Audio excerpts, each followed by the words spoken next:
Ceci est un livre audio autogénéré par Google. Pour introduire à l'ordolibéralisme. Hugues Rabot. Il y a de nombreuses raisons de s'intéresser à l'ordolibéralisme.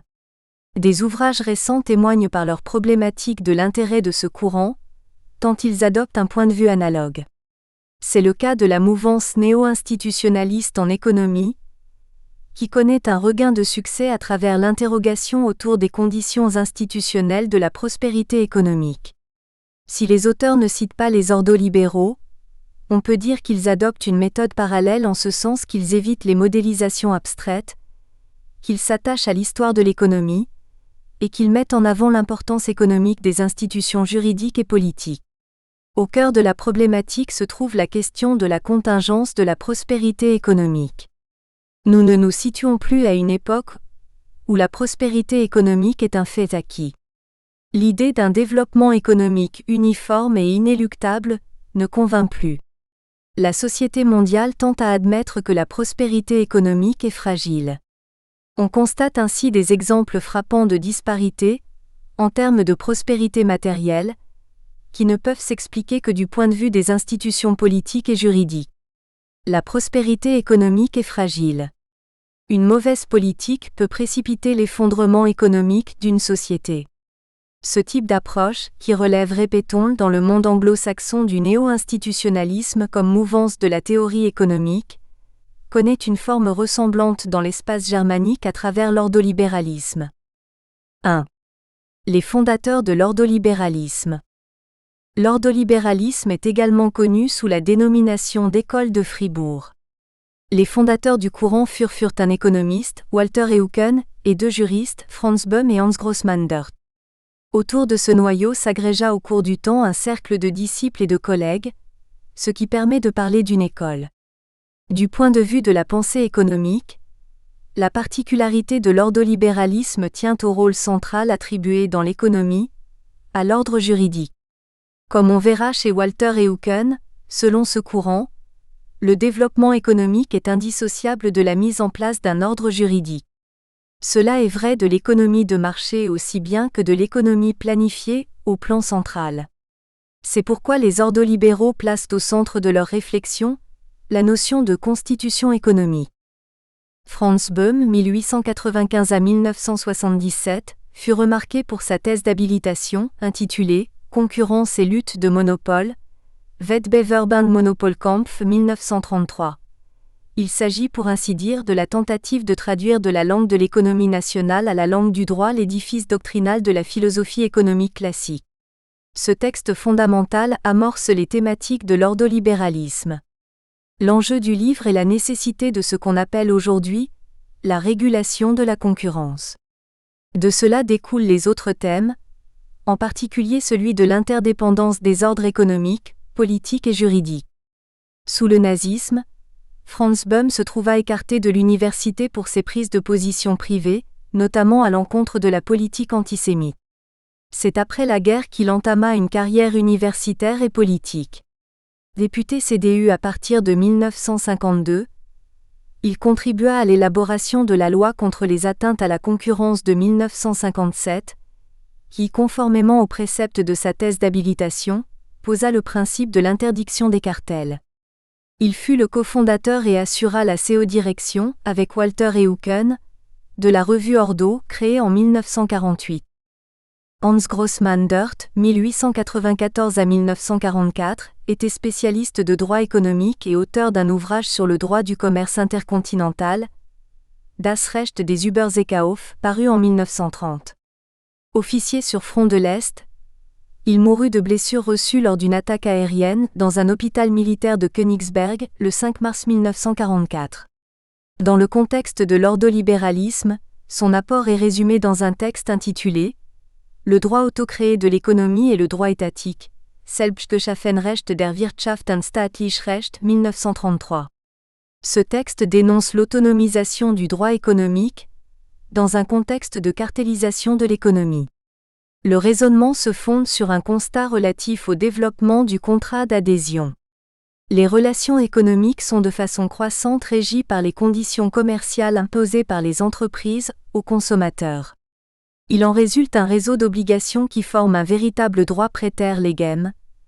Je tiens cette coexistence des deux ordres juridiques, l'étatique et l'économique, pour une situation hautement problématique. Cette évolution est en rupture avec la tradition contractuelle libérale. Les conditions commerciales se trouvent à l'opposé de l'échange de consentement du contrat de droit privé. De sorte qu'on a affaire à un véritable système de normes autonomes sécrétées par l'économie. Les effets d'une telle situation se trouvent amplifiés par la cartellisation de l'économie. Les phénomènes de monopolisation conduisent à l'exacerbation du caractère asymétrique de la relation économique. Les entreprises et les groupements d'entreprises, à l'aide des conditions commerciales, se donnent un véritable pouvoir d'instituer le droit. Grossman-Dirt préconise non pas une simple intervention de l'État dans l'économie, mais un encadrement accru de l'économie par le droit public. Ici, apparaît l'idée du droit public économique comme cadre. Si l'on considère les évolutions du droit économique, ce diagnostic n'est plus d'actualité. Le droit public économique, dans les droits nationaux comme au niveau de l'Union européenne, notamment à travers le droit de la concurrence et de la consommation, a réagi de la manière préconisée par Grossman-Dirt. Le texte reste intéressant, car il exprime le paradoxe mis en avant par l'ordolibéralisme. Au nom d'une fidélité aux principes initiaux du libéralisme, Grossman-Dirt en appelle à un renforcement de l'État. Telle est la signification de la notion d'État fort au sens de l'ordolibéralisme. C'est un État en mesure d'imposer la concurrence comme règle fondamentale de l'économie. En vérité, toutes les mouvances libérales ne considèrent pas l'évolution dénoncée par Grossman-Dirt d'un œil désapprobateur. Dans la perspective défendue par Joseph Alois Schumpeter, la monopolisation économique est un élément inhérent au processus de destruction créatrice. Cela explique la défiance des paléolibéraux, comme Ludwig von Mises, à l'égard de l'ordolibéralisme. On dispose donc ici avec Grossman-Dirt, de l'idée naissante d'un État protecteur de la liberté économique. Au-delà de cela, le texte de Grossman-Dirt témoigne d'une vision profonde du droit économique. On y trouve l'idée d'une distinction entre les différents ordres sociaux. Le droit est une réalité autonome, il ne peut s'analyser comme simple création étatique. Le droit peut procéder de l'État, mais aussi d'autres sources. D'où la question l'interdépendance des ordres juridiques, politiques et économiques. Toute la problématique ultérieurement développée par Walter et Hooken vise à la coordination de ces ordres parallèles. La notion d'un droit autocréé de l'économie n'est pas à rejeter dans le système actuel du droit économique. Dans l'analyse de Grossman-Dirt, le développement de ce droit autocréé correspondait à la consommation de masse dans une économie industrielle. Aujourd'hui, le droit autocréé de l'économie n'a pas disparu, mais il prospère désormais d'autres façons sous l'effet de la globalisation. Il correspond aux relations économiques transnationales entre entreprises, soustraites à la loi des États. Une manifestation de cette évolution est l'essor de la lex mercatoria. De nombreuses situations où le droit contractuel échappe à l'emprise de l'État peuvent être rattachées au concept de droit autocréé de l'économie. La perspective proposée par Grossman-Dirt conserve un intérêt et pourrait ainsi faire l'objet de prolongements nouveaux. Walter E. Hooken, 1891 à 1950, est l'économiste et le théoricien du groupe. D'abord professeur d'économie à Tübingen, il obtint une chaire à l'université de Fribourg-en-Brisgau en 1927. Après 1933, en tant que membre du Sénat de l'université, il fut un leader de l'opposition à la nazification de l'université de Fribourg, menée sous le rectorat de Heidegger. Ses enseignements devinrent un lieu de rencontre des détracteurs du régime. Et Hooken fut membre de groupes clandestins, notamment le Cercle de Fribourg, qui apparut après le pogrom de novembre 1938 connu sous l'expression de Nuit de cristal. Plusieurs fois interrogé par la Gestapo, soupçonné selon le lexique paranoïaque d'alors, d'allégeance envers les Juifs, il fut cependant laissé en liberté. Il est reconnu aujourd'hui comme l'un des plus importants économistes allemands du XXe siècle. Il laissa derrière lui une œuvre importante, dont deux classiques de la pensée économique. Fondements de l'économie nationale, dont la première édition date de 1940, et Principes fondamentaux de la politique économique, ouvrage posthume qui parut en 1952. Proche de Hayek, Il fut membre de la Société du Mont Pèlerin.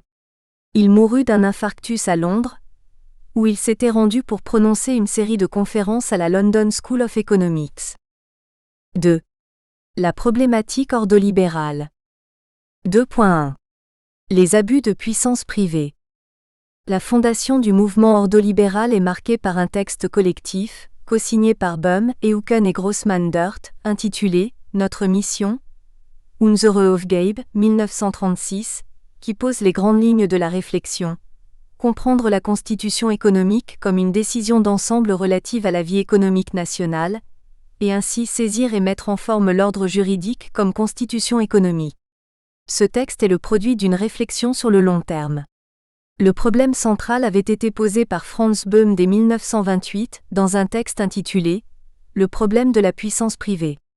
Une contribution à la question des monopoles, Das Problem der privaten Macht. Ein Beitrag zur Monopolfrage. Bohm remarque alors que les conceptions de droit public économique reposent sur l'idée que le principe fondamental de la liberté de concurrence ne devrait garantir que contre l'immixtion de la puissance publique, mais non contre les immixtions émanant du secteur privé. De telles immixtions devraient davantage être jugées selon les normes juridiques générales du droit civil ou pénal. Il constate que le principe de la liberté contractuelle autorise en soi des contrats de toutes sortes, y compris des contrats où les parties renoncent à leur liberté de concurrence. Le droit privé économique limite donc l'intervention publique, mais non l'abus de pouvoir économique au sein de la sphère privée. D'où cette notion de pouvoir privé, développée par Bohm et qui désigne une menace interne au marché vis-à-vis du principe de libre concurrence. Comment expliquer juridiquement cette nécessité d'encadrer les phénomènes de concentration du pouvoir au sein de la sphère privée ? En rappelant un principe essentiel du droit économique. Il sonne ainsi « Jus publicum privatorum pactis mutari nequit ». Le droit public, qui est ici mis en cause par les contrats privés, est l'ordre économique de droit public de la liberté du commerce et de l'industrie et de concurrence. De même que dans le texte précité de Grossman-Dirt, l'idée est que l'évolution sociale, économique et technologique change les données juridiques traditionnelles et exige un renforcement du droit public économique. Le maintien des catégories anciennes se traduit par l'institution d'une constitution économique anarchique. Bohm transpose du droit politique au droit économique l'idée d'une protection de la liberté non seulement contre l'État mais également contre les atteintes émanant de la sphère privée. La démocratie ne peut exister sans une telle garantie du droit de vote, de la liberté d'expression ou de réunion. Cela vaut aussi pour le droit fondamental de liberté du commerce et de l'industrie et de concurrence.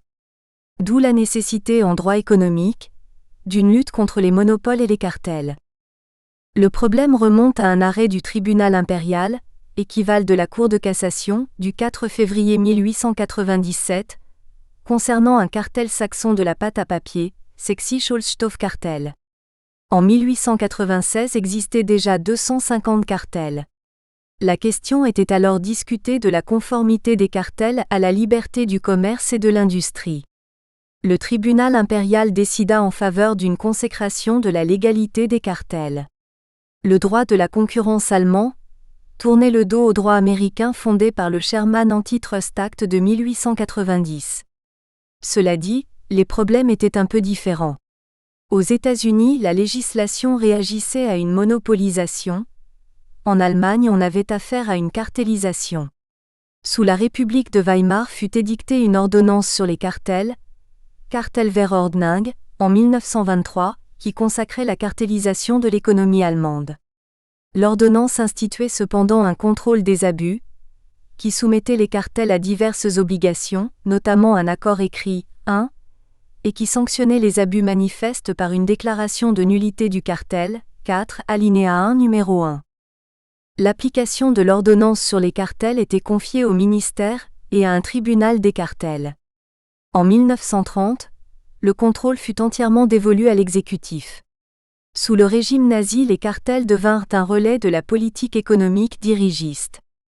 La philosophie économique du régime fit de l'économie le moyen pour atteindre des objectifs politiques, le primat du politique. L'économie fut ainsi mise au service de la politique de l'espace vital. Les cartels perdirent toute autonomie et furent soumis à un contrôle administratif illimité, qui en fit un instrument de l'économie de guerre à travers cartélisation forcée, Zwangskartelgesetz du 15 juillet 1933. En 1936, on substitua à la cartélisation une organisation sous forme de groupe économique.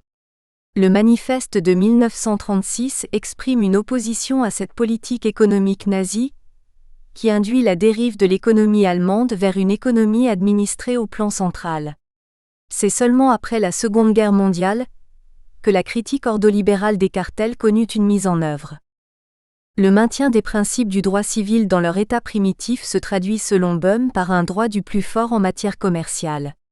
Dans son texte de 1928, Böhm préconise donc une réforme du droit des cartels, qui devrait instituer des garanties juridiques contre l'abus de pouvoir émanant de la puissance privée. Les ordolibéraux expriment alors une critique minoritaire du droit en vigueur. Comme le souligne Böhm, il existe une condamnation émanant des cartels, du libéralisme comme produit d'importation, qui n'a trouvé aucun enracinement solide dans le sol allemand. Le débat est animé entre les partisans d'un droit de la concurrence et les tenants d'une identité allemande impliquant un droit public économique de type corporatif. Au plan idéologique, la cartélisation de l'économie trouve une légitimation dans un imaginaire corporatif moyenâgeux d'inspiration romantique. Sous le nazisme, c'est précisément cet imaginaire qui justifia l'économie corporative, où les cartels et autres groupements économiques étaient de façon croissante intégrés à l'État. Cette évolution, dénoncée par les ordolibéraux, devint commune en Europe, et avait été initiée par la Charte du travail de l'Italie fasciste en 1927. L'économie fasciste italienne apparaissait comme un modèle, qui fut recyclé de diverses manières, notamment par l'Allemagne nazie. 2.2. Le programme des ordolibéraux, notre mission 1936. C'est à ce contexte qu'il faut rapporter le manifeste des ordolibéraux de 1936. On s'étonnera aujourd'hui qu'un tel texte ait pu paraître. Mais il faut admettre que la critique est dissimulée derrière des revendications abstraites. Les auteurs commencent par dénoncer le déclin au XIXe et XXe siècle de la science juridique et économique comme puissance de mise en forme, Gestaltenmächte. C'est là une référence évidente aux Lumières libérales. Si l'on écarte la science de ce rôle ou si l'on la conteste, alors des conseillers moins désintéressés prennent sa place. Ensuite, ils s'en prennent selon une thématique qui deviendra le centre de la philosophie des Hucken, à l'historicisme, au relativisme et au fatalisme. Quant à l'historicisme, il s'agit de l'idée d'une identité historique du droit liée au peuple. La cible est alors Savigny. La critique du relativisme, à savoir de l'idée que chaque peuple a son droit, reflet de son identité propre, en découle. Mettre la science au cœur de la question, c'est rejeter les arguments idéologiques puisés dans l'imaginaire identité du peuple. La critique du fatalisme comporte divers volets. Il s'agit de rejeter, au nom de la science, l'idée d'une inéluctabilité de l'identité au plan juridique et économique. C'est une critique de la théorie d'un Sondeweg, d'un modèle allemand propre. Mais il s'agit aussi d'une dénonciation du déterminisme historique. Tout à la fois le déterminisme marxiste et le déterminisme du progrès des libéraux optimistes. Les ordolibéraux s'attaquent en particulier l'école historique en économie et à l'idée de l'histoire de l'économie comme histoire d'un progrès matériel constant. Cette conception méconnaît, pensent les ordolibéraux, la politique économique. Ils citent Schmoller. L'homme corporellement, spirituellement et moralement a toujours progressé.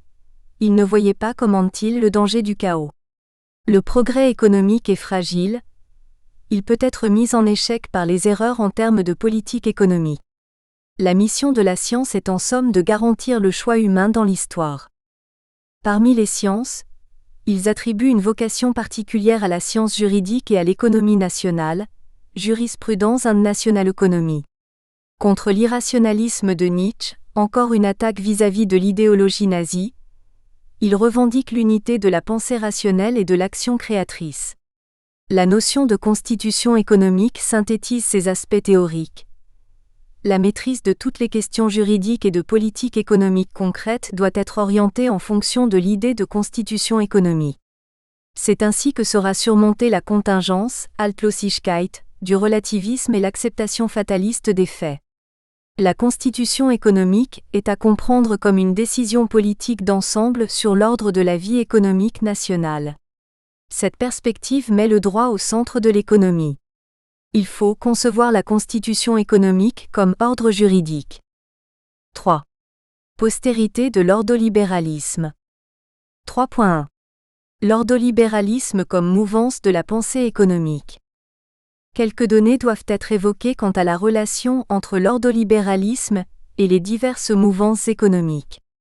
L'ordolibéralisme se présente d'abord comme une réaction à l'école historique allemande, dans sa forme première. Celle-ci fut représentée par Gustav von Schmoller, 1838 à 1917, et se caractérise par une critique méthodologique des économistes libéraux classiques. Cette école avait ainsi insisté sur l'importance en économie de la méthode empirique inductive, à savoir sur l'observation de l'économie réelle, par opposition au modèle théorique fondé sur l'hypothèse d'une concurrence pure et parfaite. C'est ce qu'on appelle la querelle des méthodes, le Methodenstreit, qui voit s'opposer le courant allemand et l'école autrichienne représentée dans un premier temps par Karl Menger, 1840 à 1921, un des fondateurs du marginalisme. Walter Eucken se rattache cependant d'abord à une forme ultérieure de l'école historique, qui associe à la tradition de l'école historique des éléments du libéralisme classique. Les représentants de cette mouvance, dont Eucken fait partie, avec notamment Alexander Rustov et Wilhelm Röpke, se caractérisent alors comme ricardianern. Cette tendance trouve une origine dans l'approche de Werner Sombart, 1863 à 1941, fameux pour ses travaux sur l'histoire du capitalisme, Der moderne Kapitalismus, deuxième édition parue entre 1916 et 1927. Ces influences imprègnent toute l'œuvre d'Eucken, qui se présente comme libérale, mais fondée sur une analyse historique empirique de l'économie. Walter Eucken est le fondateur d'une tradition. Après sa disparition, l'école de Fribourg s'ouvre à de nombreuses influences étrangères. La tradition autrichienne s'introduit notamment sous l'influence de Hayek, qui fut titulaire de la chaire de politique économique et assura la direction de l'Institut Walter Eucken, à l'Université de Fribourg, entre 1962 et 1969. Par ailleurs, des liens s'établissent avec d'autres écoles. Mentionnons la Constitutional Political Economy de James M. Buchanan, qui partage avec l'ordolibéralisme allemand l'interrogation autour des questions économiques constitutionnelles. Enfin, par ses préoccupations, l'ordolibéralisme rejoint le néo-institutionnalisme. On a vu que sous le régime nazi, les ordolibéraux formaient un cercle académique clandestin et multidisciplinaire. Les contacts associaient non seulement des économistes et des juristes, mais aussi des théologiens. Ils travaillaient dans l'esprit d'une rénovation de la science économique, en prévision de la reconstruction de l'Allemagne. L'un des intérêts de ce mouvement est la pluridisciplinarité. La réflexion économique prend un tour sociologique, juridique et historique, comme d'ailleurs chez Schumpeter ou Hayek. 3.2. L'influence de l'ordolibéralisme sur le droit économique. Au cœur de la théorie des ordolibéraux, il y a l'idée de la nécessité pour une économie même libérale, d'un cadre institutionnel. L'influence la plus directe de la conception ordolibérale est exprimée à travers la législation allemande sur la concurrence de 1957. Celle-ci témoigne d'une philosophie profonde. Les ordolibéraux avaient critiqué le libéralisme classique, en relevant que dans un système économique, les atteintes à la liberté pouvaient provenir aussi bien de l'État que des puissances privées. C'est cette perspective qui explique l'idée d'une économie construite à partir d'un cadre juridique. L'économie, pour les ordolibéraux, s'analyse donc comme ordre économique. L'ordolibéralisme fut ainsi, en Allemagne, à l'origine d'une façon de penser les problèmes économiques. Mais son influence a débordé le cadre de l'espace germanique. La théorie allemande eut une influence déterminante, dès les négociations précédant le traité de Rome, dans la genèse du droit communautaire de la concurrence. Quant à la France, alors qu'elle vivait sous l'empire d'un système de contrôle des prix hérité de la Libération, elle fut amenée, sous l'influence communautaire, a importé le principe de liberté de la concurrence à travers la réforme de 1986 et a adopté des mécanismes correspondants dans leurs grandes lignes au système allemand de contrôle de la concurrence. Le droit de la concurrence permet de repérer les influences les plus visibles de l'ordolibéralisme. Les juristes ont l'habitude d'observer la migration des concepts, leurs évolutions et leurs transpositions. On voit ainsi une idée, une terminologie, un mécanisme apparaître en un endroit, transposé ailleurs puis généralisé. L'influence de l'ordolibéralisme est diffuse, mais elle est importante. Le cadre institutionnel européen vient très largement de façon de penser allemande. Cela s'explique par plusieurs raisons. La première est que l'Union européenne ne peut se développer qu'à travers des mécanismes fédératifs. Il est coutume en France de sous-estimer la réalité du fédéralisme allemand. L'idée d'une monnaie stable, par exemple, correspond à la structure fédérale de la Banque centrale allemande.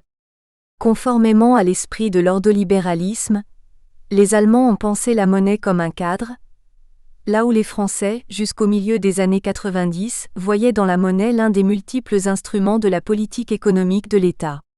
Or, c'est parce que le mark n'était pas seulement la monnaie de la fédération, mais aussi la monnaie des États fédérés.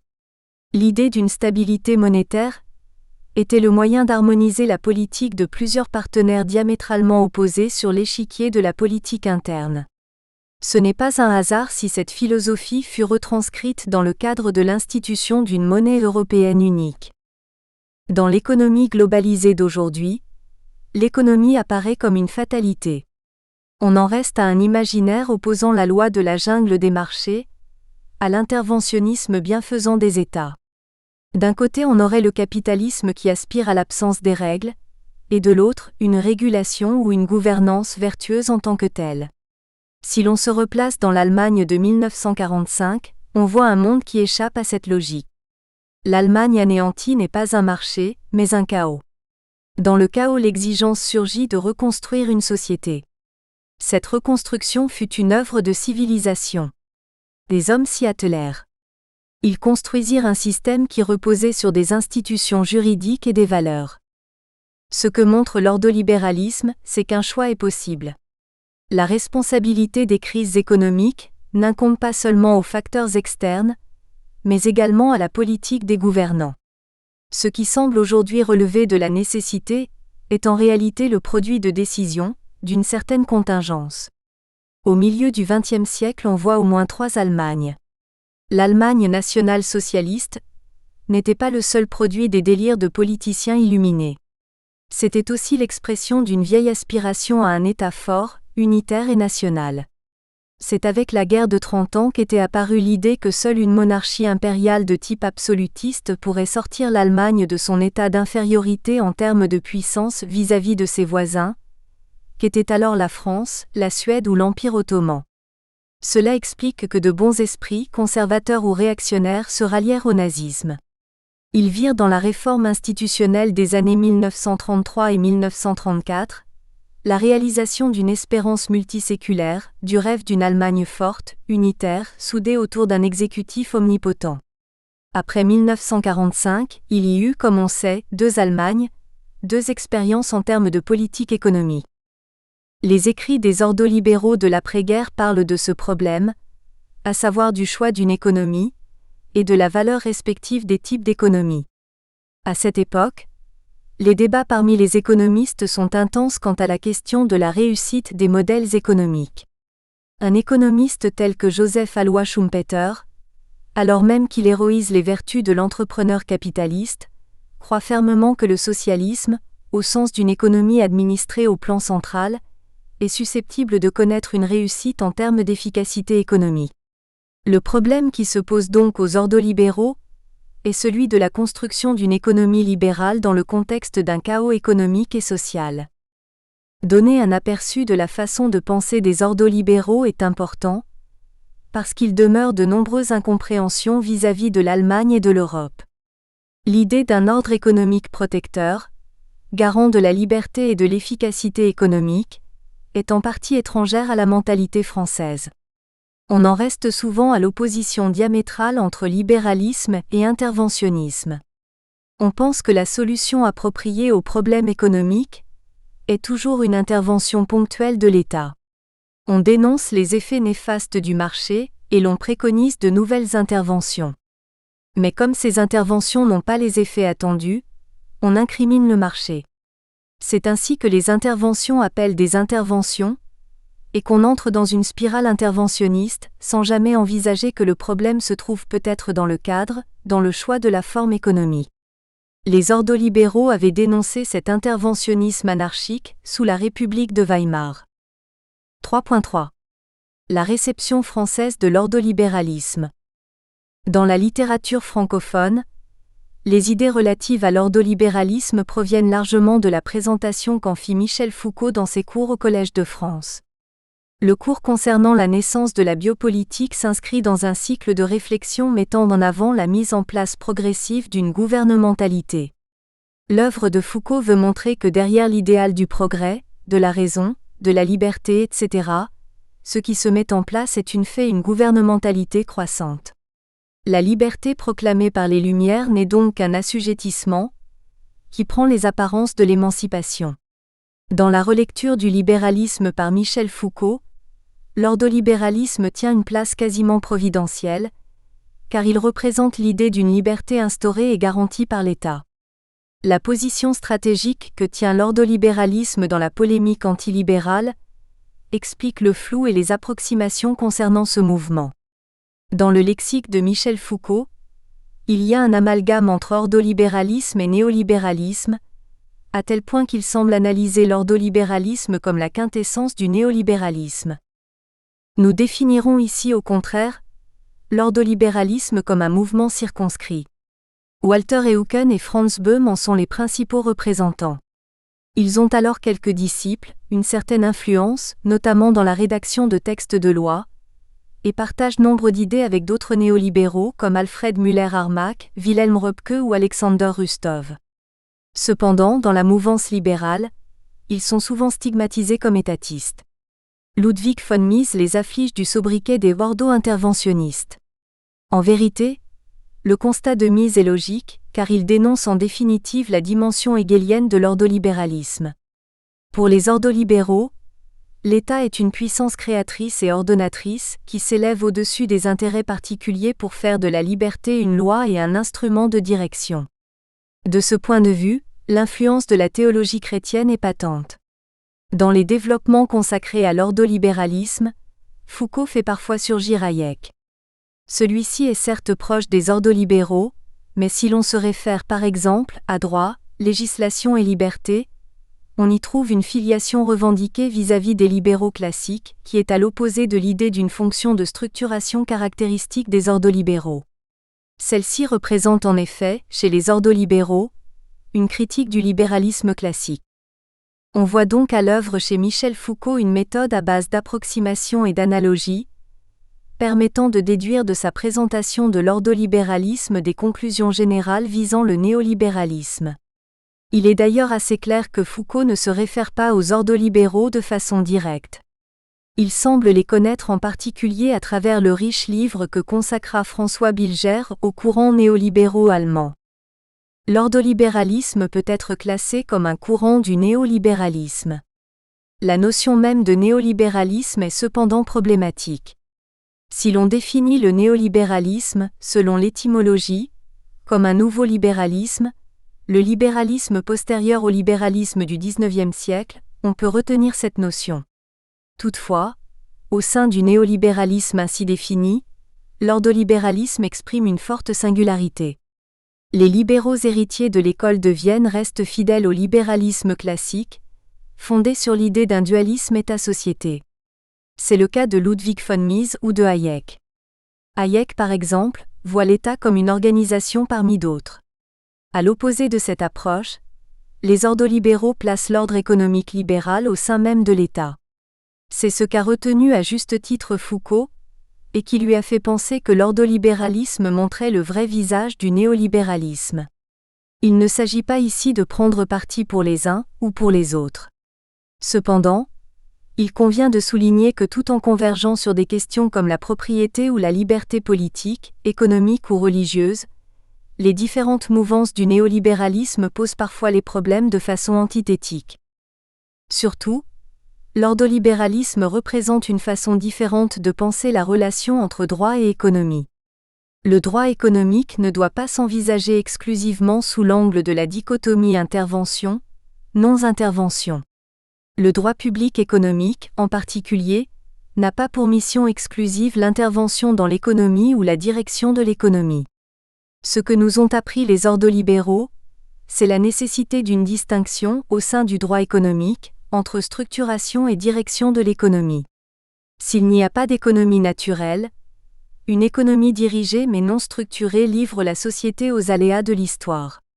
L'État dans une économie non structurée est voué à un interventionnisme anarchique. On peut parler du paradoxe d'une anarchie d'État. L'ordolibéralisme. Contexte historique et contenu dogmatique. Clermont-Guachon. L'influence qu'a pu exercer l'ordolibéralisme sur l'élaboration des règles européennes de concurrence est un fait bien connu. Les ordolibéraux sont à l'origine d'un modèle européen de concurrence caractérisé par sa grande sévérité et son dirigisme à l'égard des entreprises dominantes. Ce modèle a été très critiqué ces dernières années, dans le contexte de révision de la politique européenne de concurrence. De nombreuses voix se sont élevées pour réclamer la mise en place d'un nouveau cadre d'interprétation des règles de concurrence, plus conforme aux enseignements économiques tirés de l'école de Chicago. Elles ont été partiellement entendues par la Commission européenne, qui a progressivement réorienté ses objectifs dans le sens d'une plus grande prise en compte des effets économiques des comportements observés sur le marché. Cependant, l'évolution n'est pas encore achevée. Pour l'heure, les juridictions de l'Union européenne ont montré une certaine résistance à la nouvelle approche, dite économique, dans le domaine des abus de position dominante. Plus surprenant encore, certains auteurs ont récemment milité face au défi de la mondialisation, en faveur de l'emploi d'un concept fédérateur, celui de choix du consommateur, qui fut précisément façonné par les ordolibéraux. Préalable indispensable à la discussion, les présupposés théoriques sur lesquels repose l'ordolibéralisme n'ont pas toujours été exposés. C'est précisément l'objet de cet article de présenter les prémices intellectuelles de cette école de pensée qu'est l'ordolibéralisme et son apport à l'élaboration des outils conceptuels du droit de la concurrence. 2. 1. Les prémices intellectuelles du programme ordolibéral. Pensée d'abord économique, l'ordolibéralisme s'est efforcé de proposer des réponses appropriées à la préservation de l'économie de marché, en réaction aux maux qui l'affectaient à l'époque. 1.1. Mais cette école de pensée tire sa force de son caractère interdisciplinaire. Assise sur des fondements philosophiques solides, elle place la connaissance scientifique au service de l'engagement politique. 1.2. 1.1. Une relecture critique des rapports de pouvoir économique. La pensée ordolibérale s'est construite dans les années 1930 autour de l'analyse de l'échec de la République de Weimar, de la crise économique et de la montée du totalitarisme. Elle trouve ses origines dans la rencontre heureuse au sein de l'université de Fribourg entre l'économiste Walter Eucken et deux jeunes enseignants en droit, Franz Böhm et Hans Grossman-Dörth. L'Allemagne traverse alors une période de profond désordre, de nature à la fois économique, sociale et politique.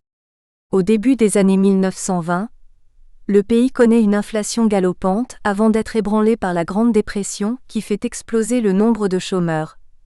4,8 millions en moyenne en 1933. Incapable de répondre à cette crise économique et sociale sans précédent, la classe politique est elle-même secouée par de fréquentes crises ministérielles qui précipitent l'avènement du régime national-socialiste.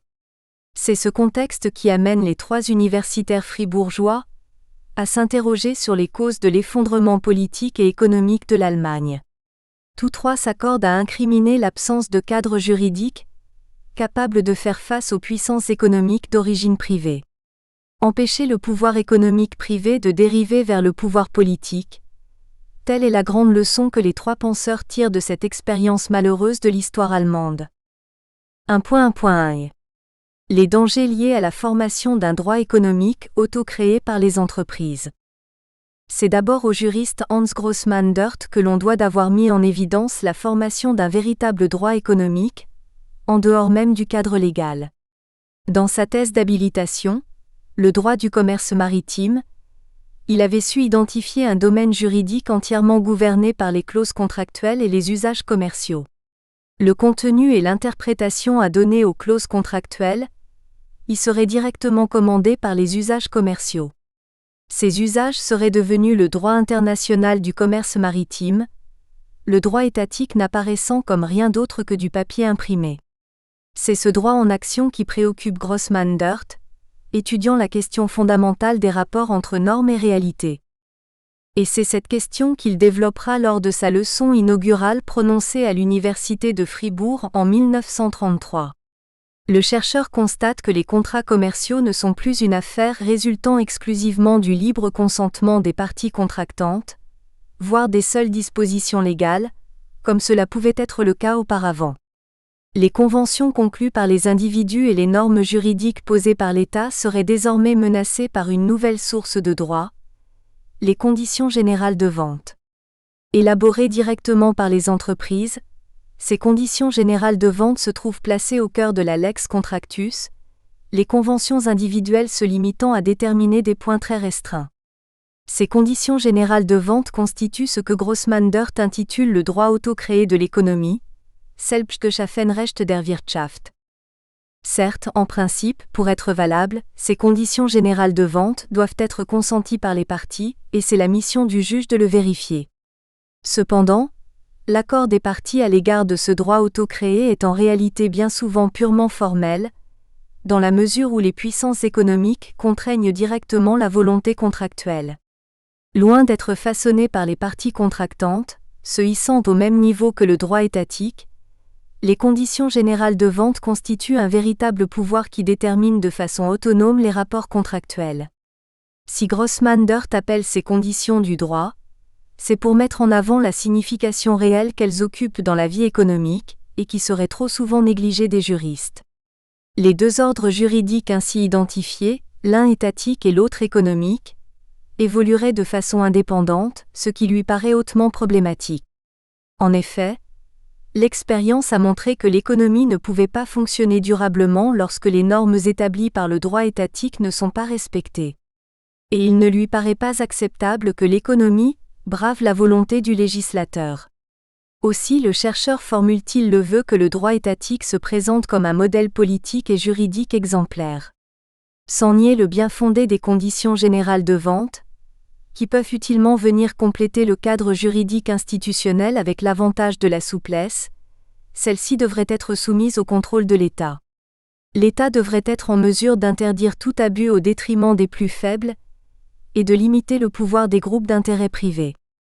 Parfois considérée comme un manifeste de fondation de l'école de Fribourg, cette leçon inaugurale a sonné comme un écho aux travaux menés par les autres collègues de Grossman-Dirt, dont elle est venue enrichir les réflexions autour du pouvoir économique. 1.1.2. Le problème des monopoles et le traitement juridique du pouvoir privé. Lorsqu'il était en poste au sein du service du ministère de l'économie dédié aux cartels, le juriste Franz Böhm s'était consacré au problème particulier des cartels, et plus largement à celui des contrats restrictifs de concurrence. Cette position lui avait donné un aperçu très instructif de la situation qui s'était développée en Allemagne, à la suite d'un arrêt de la Cour suprême du Reich de 1897. Dans cet arrêt, la Cour avait considéré que les contrats établissant des cartels étaient des contrats valables et juridiquement contraignants. Cet état de droit devait bientôt conduire l'Allemagne à devenir le pays des cartels, une évolution que la réglementation contre les abus de pouvoir économique du 2 novembre 1923 s'avéra impuissante à endiguer. Dans la lignée de l'arrêt de la Cour du Reich, les tribunaux se montrèrent en effet très tolérants à l'égard des contrats restrictifs de concurrence. C'est cette tendance jurisprudentielle et doctrinale que Franz Böhm dénonça très fermement dès 1928 dans une publication intitulée « Le problème du pouvoir privé, une contribution à la question des monopoles ». Toute l'originalité de Franz Böhm est de montrer que les monopoleurs ne doivent pas être traités comme des sujets de droit ordinaire, mais qu'ils s'apparentent dans les faits bien plus à des entités capables d'imposer unilatéralement leur volonté, c'est-à-dire en réalité à des entités de droit administratif. Or, tandis que ces dernières sont autorisées et régies par les dispositions du droit public, les monopoles ne constituant pas des émanations de la puissance publique, ils restent gouvernés par les dispositions de droit privé, lesquelles se révèlent inaptes à exercer un contrôle approprié. Le cadre juridique, à l'époque où Franz Böhm écrit, garantissait déjà les libertés professionnelles et de concurrence. Mais la conception dominante, que s'efforce donc de combattre Böhm, était de considérer que ce cadre n'offrait pas la possibilité d'interdire les monopoles privés et ses intrusions sur le marché. Or, d'après Böhm, les initiatives économiques des individus devraient pouvoir être protégées non seulement contre l'intervention de l'État mais également contre celle des pouvoirs privés. Dès lors que toute puissance, qu'elle soit d'origine privée ou publique, a les moyens de contraindre les individus, elle est susceptible d'entrer en conflit avec l'ordre économique garanti par la liberté professionnelle et la liberté de concurrence. Toute puissance privée devrait donc être soumise à un certain nombre de droits et devoirs, à l'instar de ceux qui prévalent à l'égard de l'administration publique. Le législateur et le juge devraient s'attacher, conclut Franz Böhm, à déterminer l'étendue de ces obligations. Ils sont appelés à protéger la constitution économique des comportements contractuels, comme l'exige également la constitution politique en ce qui concerne les atteintes d'origine étatique. Dans sa thèse d'habilitation écrite en 1933 et rééditée récemment, Franz Böhm approfondira cette idée en avançant que l'ordre économique introduit en 1869 à travers la loi réglementant les professions, Geverordnung, aurait le statut d'un véritable ordre juridique dans le sens du droit positif constitutionnel, Rechtsordnung im positiv verfassungsrechtlichen Sinn. Distinguant entre les règles du jeu, Spielregel, et ce que l'on pourrait appeler l'exercice du jeu, Spielzüge, Böhm assimile la législation de 1869 à une constitution économique porteuse de règles du jeu, celle de l'économie de marché. En tant que constitution économique, cet ordre a priorité normative par rapport aux choix que les acteurs économiques peuvent être amenés à effectuer en cours de partie. Certes, la particularité de l'ordre de l'économie de marché réside précisément dans le fait que la coordination des activités économiques s'opère par les décisions et conventions contractuelles des individus de droit privé. Mais la liberté contractuelle et l'autonomie privée ainsi conférées aux individus ne signifient en aucun cas que les règles constitutionnelles de l'ordre concurrentiel de l'économie de marché puissent être remises en cause ou modifiées par la voie des contrats de droit privé. Cette analyse, qui place la notion de constitution économique au cœur de l'économie de marché, sera elle-même d'une influence considérable sur la pensée de Walter Eucken. 1.1.3. La perversion de l'économie de marché par les groupes de pouvoir. Grand penseur de l'économie politique, Walter Eucken s'intéressait à la place de l'individu dans le processus économique. Il avait dégagé deux formes principales de direction de l'économie. L'un des systèmes économiques possibles consiste en l'économie centralisée. L'individu y dispose d'une influence minimale. L'autorité centrale détermine le plan économique qui s'impose aux sujets économiques. Elle dispose d'un pouvoir puissant en organisant la subordination des individus au plan central. Le système opposé est celui de la concurrence complète, dans lequel personne ne détient le pouvoir de diriger les autres d'un point de vue économique. Ce sont les sujets eux-mêmes qui déterminent le niveau de production, à travers le mécanisme des prix. Il existe bien des plans économiques également dans le système décentralisé. Toutefois, ces plans ne sont pas hiérarchiquement subordonnés à une autorité centrale. Ils sont simplement coordonnés via le mécanisme des prix.